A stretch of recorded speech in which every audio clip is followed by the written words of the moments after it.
Welcome to Radhe classes 2020। आज हम आपके लिए 11th क्लास की सेकंड वीडियो लेके आए हैं और इस वीडियो में हम पढ़ने वाले हैं basic accounting terms. Last class में हमने पढ़ा था अकाउंटिंग क्या होती है और कुछ बेसिक्स हमने पढ़े थे। हमने कुछ बेसिक टर्म्स पढ़े थे जिसमें हमने पढ़ा था कैपिटल क्या होती है, लायबिलिटी क्या होती है और कुछ और टर्म्स भी पढ़े थे।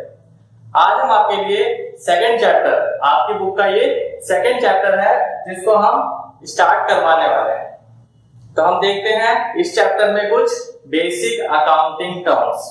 ऐसी कौन कौन सी टर्म्स है, ऐसी कौन कौन से टेक्निकल वर्ड्स हैं जो आपको पता होना चाहिए, क्योंकि आगे जो आप पढ़ने वाले हो अकाउंटिंग की जो आपकी जर्नी है उसमें ये सारे टर्म्स बहुत ज्यादा इंपॉर्टेंट है।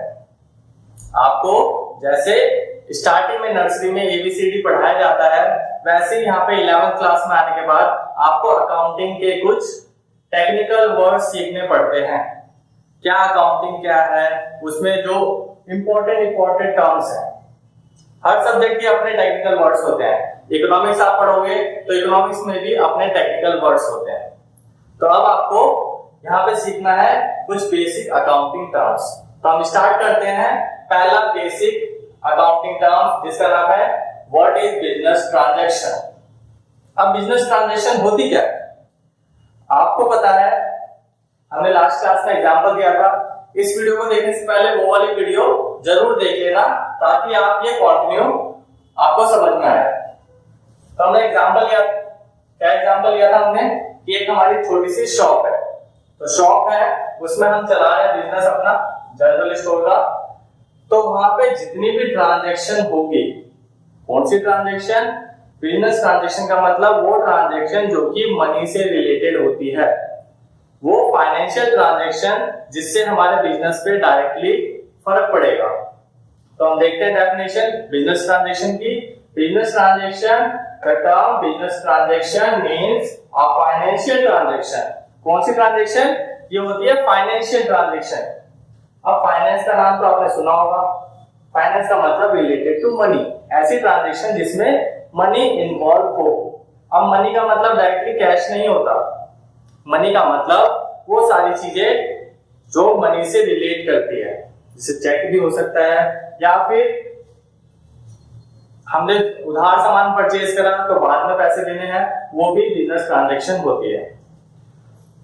चलिए हमने ट्रांजैक्शन और इवेंट, या ट्रांजैक्शन हो या फिर कोई इवेंट हो, मैंने आपको सामान सेल करा तो वही क्या है, इवेंट है, ट्रांजैक्शन है। Entered into by two parties, हमेशा ट्रांजैक्शन कैसे होगी, दो पार्टीज के बीच में होगी, मतलब किसी दो लोगों के बीच में जो ट्रांजैक्शन होगी।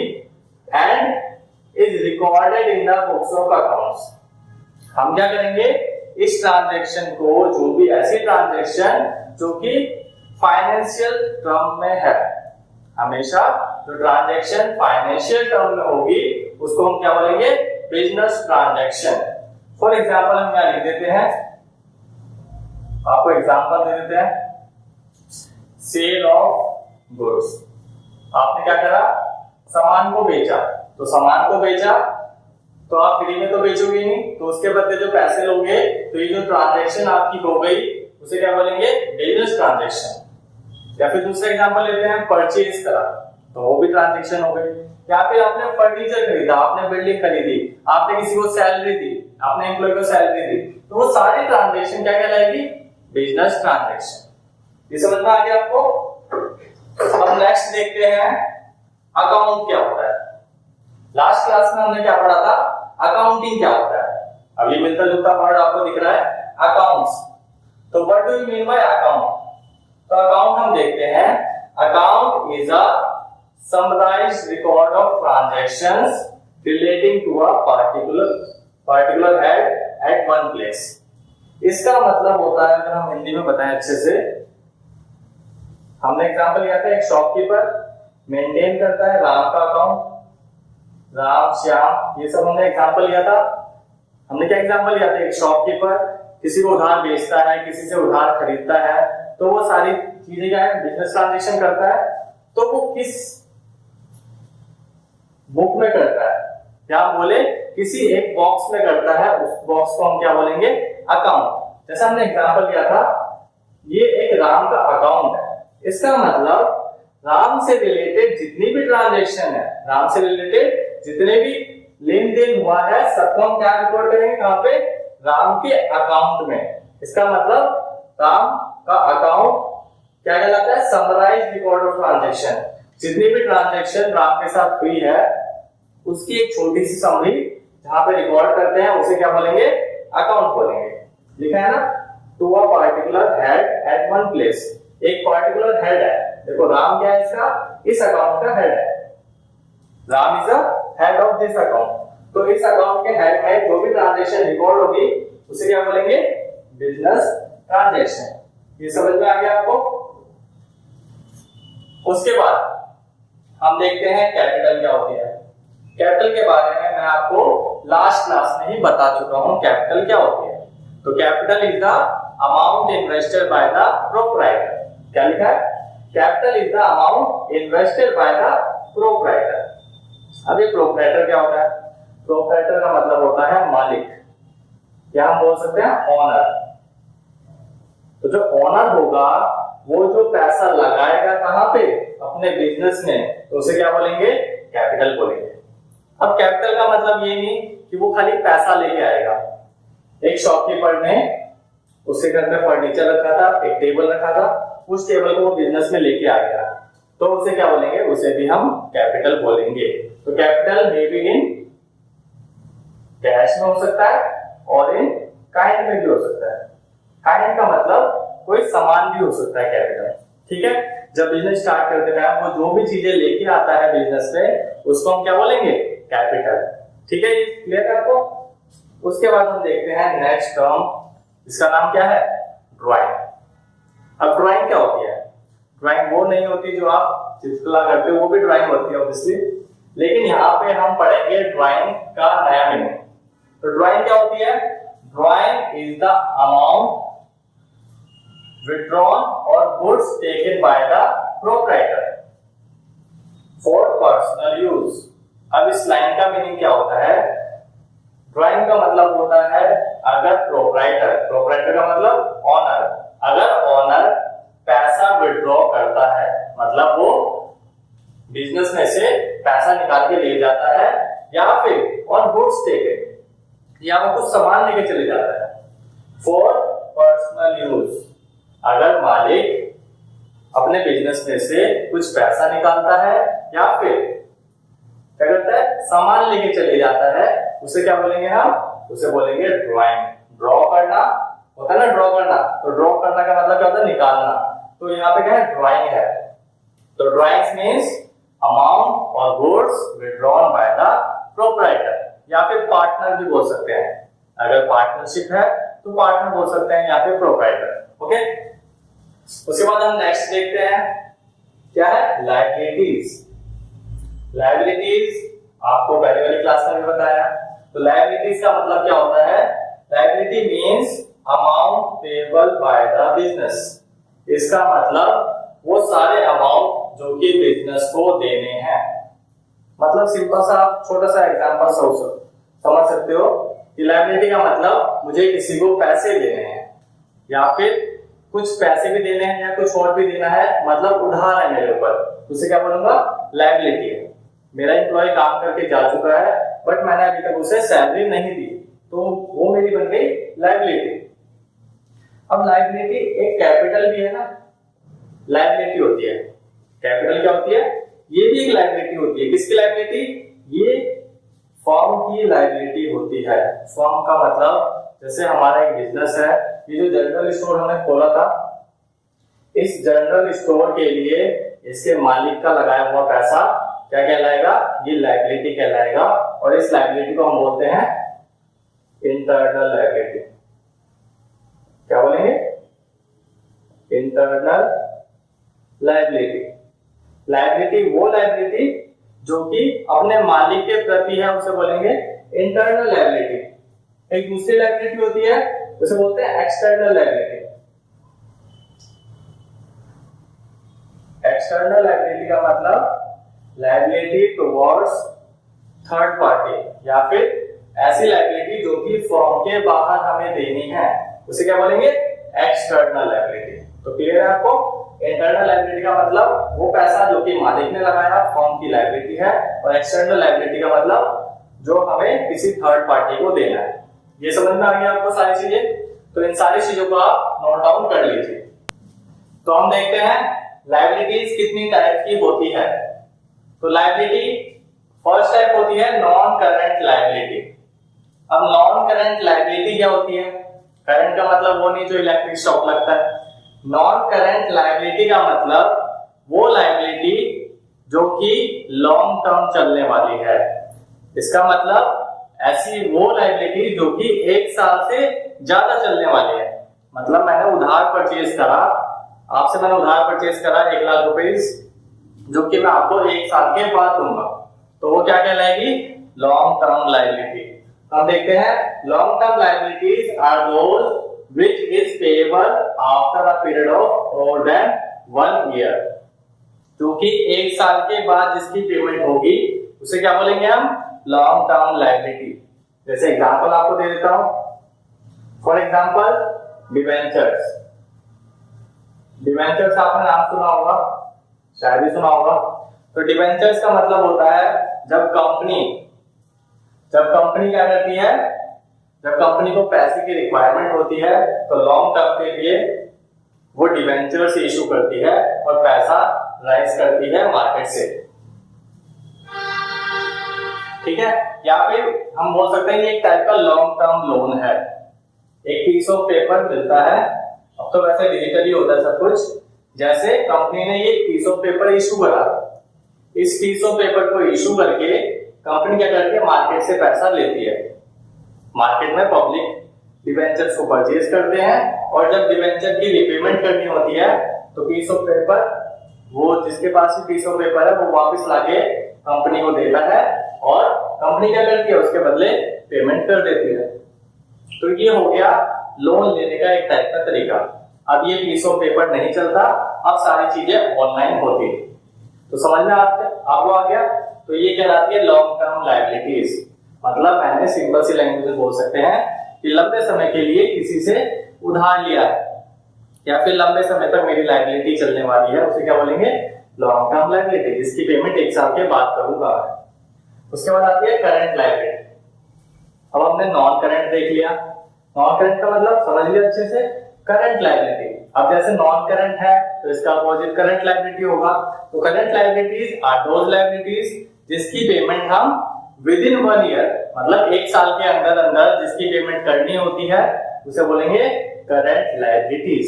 So current liabilities means current liability that liability which is payable with in 12 months, जिसको हम 12 मंथ्स के भीतर, मतलब 12 महीने से पहले जिसकी पेमेंट करनी होती है उसे क्या बोलेंगे हम? Current liability. समझ में आ गया आपको? फॉर एग्जांपल मैंने शॉर्ट टर्म लोन लिया है, मैंने किसी से उधार लिया 10,000 रुपए, जो कि 1 साल के अंदर मुझे जिसकी रिपेमेंट करनी है, तो वो क्या कहलाएगा? Current liability. उसके बाद हम देखते हैं क्रेडिटर्स। क्रेडिटर्स का मतलब क्या होता है? क्रेडिटर्स का मतलब वो पर्सन जिससे हमने उधार परचेज किया है। मैंने गुड्स परचेज करे और जिसकी पेमेंट मैंने अभी तक नहीं करी, तो वो क्या कहलाएंगे? क्रेडिटर्स। और क्रेडिटर्स की पेमेंट आपको लगभग 3 महीने में करनी पड़ती है, तो वो विद इन 1 ईयर कहलाता है। तो creditors is example of current liability. ठीक है? ऐसे बहुत सारी चीजें हम देखेंगे। करंट लायबिलिटी के बहुत सारे पार्ट्स होते हैं, उसको डिटेल में आगे पढ़ेंगे। उसके बाद हम देखते हैं नेक्स्ट, जो कि है एसेट्स। एसेट्स के बारे में मैं लास्ट क्लास में बता चुका हूं। एसेट्स का मतलब assets are the properties owned by the business. किसी भी बिजनेस के पास जो भी प्रॉपर्टी है उसे क्या बोलेंगे? Assets. They are economic resource of the business. ये क्या होता है? Economic resource. इकोनॉमिक रिसोर्स का मतलब वो सारी चीजें जिससे मैं पैसा कमा रहा हूं, इकोनॉमिक रिसोर्स कहलाता है। या फिर अगर हम दूसरी लैंग्वेज में इसे समझें तो एसेट्स का मतलब एनीथिंग, मतलब यहाँ पे मालिक के पास जो भी चीजें हैं, anything which enable it to earn profit, मतलब जिससे कोई इकोनॉमिक वैल्यू हो, जिसकी कोई इकोनॉमिक वैल्यू हो, जिससे हम प्रॉफिट अर्न करें, वो क्या कहलाएगा? एसेट। फॉर एग्जांपल, फर्म के पास, हमारे बिजनेस के पास क्या है? हमारे पास है furniture. We have a furniture, तो फर्नीचर हमारा क्या कहलाएगा? एसेट कहलाएगा। हमारे पास एक मशीनरी है, तो मशीनरी क्या कहलाएगी? एसेट कहलाएगी। हमारे पास बिल्डिंग है, हमारे पास स्टॉक है, हमारे पास कैश है, तो ये सारी चीजें क्या कहलाती है? ये सारी चीजें हमारी संपत्ति है। इसका मतलब सारी चीजें क्या है? एसेट्स। हमने बताया था लास्ट क्लास में। तो एसेट्स का हिंदी में मीनिंग क्या होता है? संपत्ति, संपत्ति। उसके बाद हम देखते हैं एसेट्स के टाइप। पहला हम देखते हैं नॉन करंट एसेट। क्या है? Non current asset. अब जैसे हमने current liability, non current liability पढ़ी थी, उसी से मिलता जुलता नॉन करंट एसेट है। इसका मतलब वो सारी एसेट्स जिसको हम एक साल से ज्यादा यूज करेंगे, मींस जिसको हम खरीदते हैं इस पर्पस से कि उसको रीसेल नहीं करेंगे। फॉर एग्जांपल, मैं फर्नीचर परचेज करता हूं। हमने फर्नीचर परचेज करा, तो फर्नीचर परचेज करके हम सेल नहीं करेंगे, क्योंकि हमारा बिजनेस कुछ और है। हम जनरल स्टोर है, हमारी जनरल स्टोर खुली हुई है, तो उसमें हम नॉर्मल सामान हम बेचेंगे, लेकिन फर्नीचर तो हम बेचते नहीं है। तो हमने फर्नीचर परचेज करा, हमने टेबल परचेज करा, हमने बिल्डिंग परचेज करी, not for the purpose of resale. जिसको हम यूज करने वाले हैं अपने बिजनेस में, उसे क्या कहलाएंगे? वो कहलाता है नॉन करंट एसेट्स। तो हम देखते हैं definition. Non current assets are those assets which are held by the business, जो बिजनेस के द्वारा रखी गई है, not with the purpose of resale, जिसका पर्पस रीसेल करना नहीं है, but are held either as investment. उसको हमने रख रखा है कैसे? एज एन इन्वेस्टमेंट और टू फैसिलिटेट बिजनेस ऑपरेशन। इस लाइन का मतलब क्या होता है? To facilitate business operation. इसका मतलब जो भी बिजनेस ऑपरेट हो रहा है या फिर जो भी बिजनेस चल रहा है उसको फैसिलिटेट करना। इसका मतलब उसमें हेल्प करता है, उसे कहते हैं हम नॉन करंट एसेट। जैसे हमने फर्नीचर परचेज करा, तो फर्नीचर हम रखेंगे। मशीनरी परचेज करा, तो मशीनरी से हम फर्दर गुड्स बनाएंगे। ठीक है, तो वो नॉन करंट एसेट कहलाता है, जिसको हम रीसेल नहीं करते। अब नॉन करंट एसेट भी दो टाइप के होते हैं, एक होता है टेंजिबल एसेट और एक होता है इनटेंजिबल एसेट। टेंजिबल एसेट को हम बोल सकते हैं जो कि विजिबल होते हैं। विजिबल मतलब जिसको हम देख सकते हैं, जिसको हम छू सकते हैं, जिसका फिजिकल एग्जिस्टेंस होता है, उसे हम बोलेंगे tangible assets. For example, machinery हो गई, फर्नीचर हो गया, बिल्डिंग्स हो गई, ये सारे क्या है? Tangible assets. फिर इंटेंजिबल एसेट क्या होता है? इंटेंजिबल एसेट का मतलब वो एसेट जो कि इनविजिबल है। ऐसी एसेट्स जिसको हम देख नहीं सकते, ना ही छू सकते हैं। Those assets which cannot be seen or cannot be touched, जिसका कोई फिजिकल एग्जिस्टेंस नहीं होता and do not have physical existence, उसे क्या बोलेंगे? Intangible assets। अब इसके एग्जांपल्स होते हैं, आपने पेटेंट सुना होगा, आपने मूवी वगैरह में या फिर कहीं पे भी पेटेंट का नाम आपने सुना होगा कि पेटेंट क्या होता है। पेटेंट क्या होता है मैं बता देता हूं आपको। फॉर एग्जांपल, ये नाइकी है और इसका ये साइन है, तो ये नाइकी और नाइकी का नेम और नाइकी का साइन कोई और यूज नहीं कर सकता, कोई और कंपनी यूज नहीं कर सकती, क्योंकि इस नाम को और इस साइन को ये नाइकी की जो कंपनी है उसके मालिक ने क्या करवा रखा है? पेटेंट करवा रखा है। इसका मतलब इस नाम को रजिस्टर करवा रखा है, तो वो उसके लिए पेमेंट करती है फॉर्म, उसे बोलेंगे इंटेंजिबल एसेट्स। ओके, उसके बाद आपने गुडविल सुना होगा, सुना गुडविल? गुडविल का मतलब क्या होता है? गुडविल का मतलब, goodwill means the good reputation earn by a firm. इसका मतलब अगर हम सिंपल सी लैंग्वेज में बोले कि अगर कोई सी भी फर्म है वो दूसरी फर्म के कंपैरिजन ज्यादा कमाती है, किसकी वजह से? गुडविल की वजह से। ठीक है, जैसे आप अग्रवाल स्वीट को परचेज करते हो, क्यों करते हो? क्योंकि उसका ब्रांड अच्छा है, उसकी क्वालिटी अच्छी है, उसकी गुडविल अच्छी है, तो उसके नाम को ही हम क्या बोलेंगे? गुडविल बोलेंगे। उसके बाद कंप्यूटर सॉफ्टवेयर होते हैं, सॉफ्टवेयर वगैरह, ये सारे इंटेंजिबल एसेट्स होते हैं। अब हम देखते हैं करंट एसेट क्या होता है, तो इसको आप नोट डाउन कर लीजिए। सो करंट एसेट का मतलब क्या होता है? जैसे हमने पढ़ा, नॉन करंट एसेट का मतलब वो एसेट्स जिसको हम लॉन्ग टर्म बिजनेस में यूज करने वाले हैं, जिसको हमने रीसेल के पर्पज से परचेज नहीं करा, तो वो कहलाता है नॉन करंट एसेट। ठीक है, अब हम पढ़ेंगे करंट एसेट। अब करंट एसेट इसका उल्टा होता है, तो करंट एसेट का मतलब वो एसेट जिसको हम विद इन 1 ईयर कैश में कन्वर्ट कर लेंगे। अब इसका मतलब क्या होता है? मतलब मेरे पास कुछ भी एसेट पड़े हुए हैं, मेरे पास स्टॉक पड़ा हुआ है, तो स्टॉक को मैं विद इन 1 ईयर कैश में कन्वर्ट कर देता हूं। ठीक है, तो वो कहलाता है करंट एसेट्स।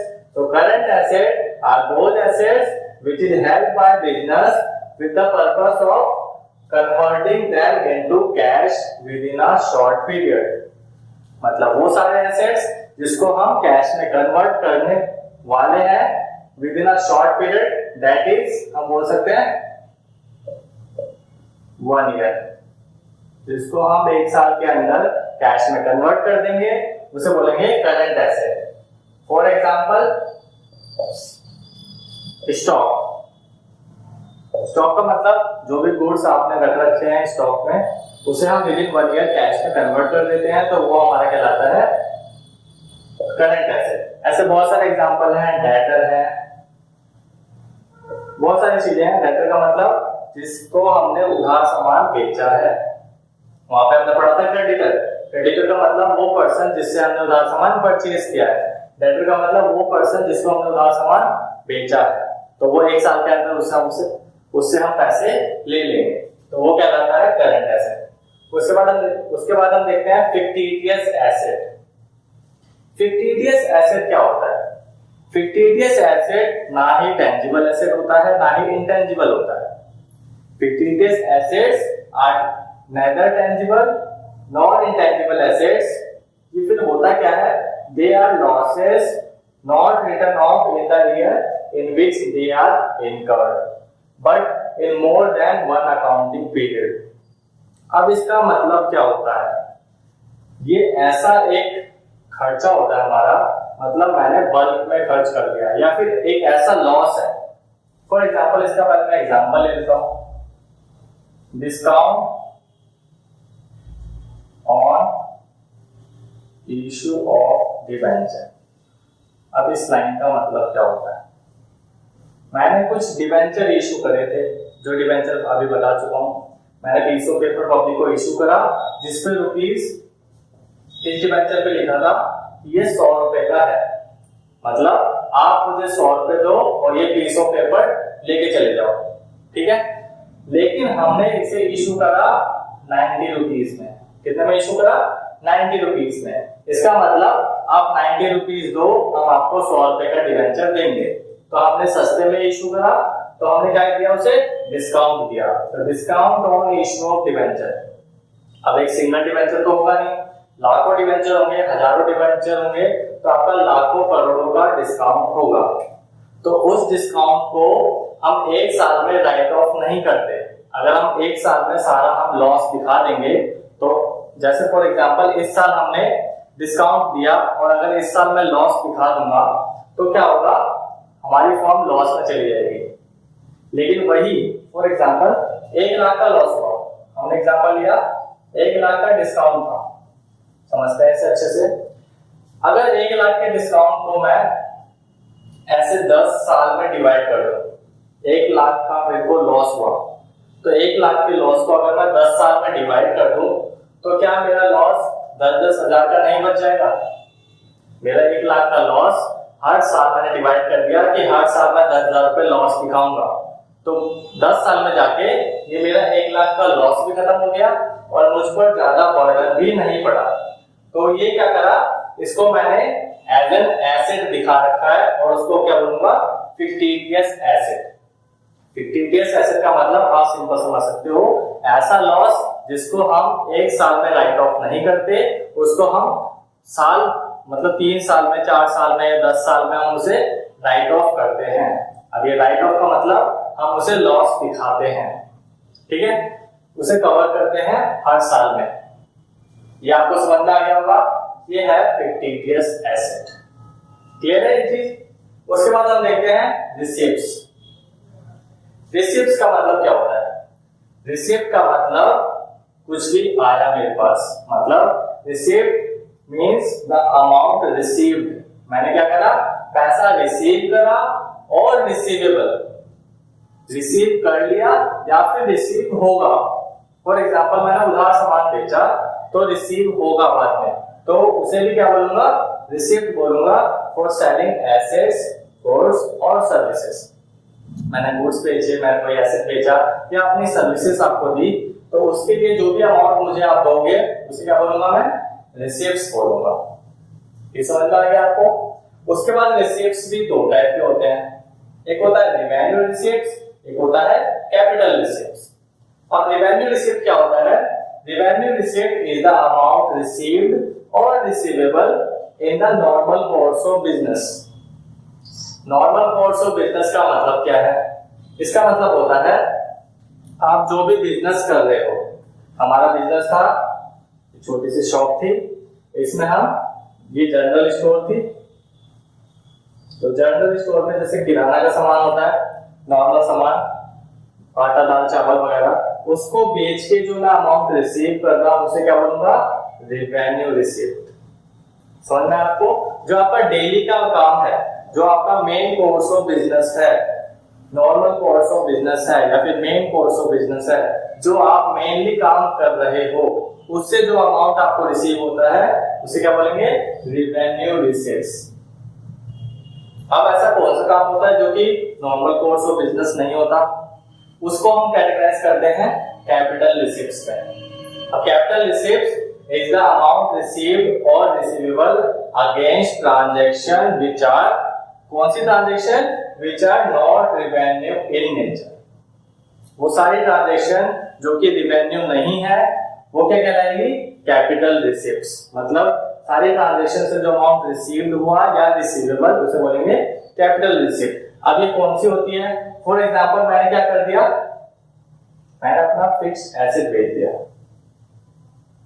फिक्स्ड एसेट, इसका मतलब फॉर एग्जांपल मैंने मशीनरी बेच दी, मैंने क्या करा, अपनी मशीनरी ही बेच दी, मैंने अपना फर्नीचर ही बेच दिया, मैंने बिल्डिंग ही बेच दी, जो कि मेरा बेचने का काम नहीं है।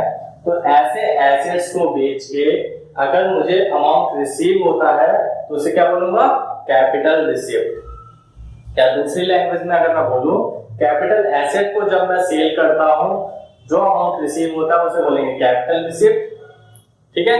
और रिवेन्यू रिसीप्ट का मतलब जो करंट अकाउंट, जो हमने पढ़ा था करंट एसेट्स, उनसे जो रिसीविंग होती है उसे बोलेंगे रिवेन्यू रिसीप्ट। ये आपको समझ में आ गया? तो ये हमारी आज की क्लास थी और इस क्लास में हमने क्या पढ़ा, हमने पढ़ा कुछ बेसिक अकाउंटिंग टर्म्स, वो भी पूरा डिटेल में आपको बेसिक तरीके से हमने समझाया। उसके बाद हम नेक्स्ट क्लास में इस वीडियो को फर्दर कंटिन्यू करेंगे और इस वीडियो में हम देखेंगे आगे आने वाली वीडियोस में कि और अकाउंटिंग टर्म्स कैसे कैसे होती है, क्या क्या होती है, वो सबको हम डिटेल में पढ़ेंगे। सो गाइस, बने रहिए हमारे साथ, हमारे सारे वीडियोस को देखते रहिए, चैनल को सब्सक्राइब करिए, वीडियो को लाइक करिए और अगर अभी तक आपने बेल आइकन नहीं दबाया तो बेल आइकन भी जरूर दबा दीजिए, क्योंकि बेल आइकन दबाने से आपको हमारी सारी वीडियो की नोटिफिकेशन मिलती रहेगी। So guys, thank you for watching.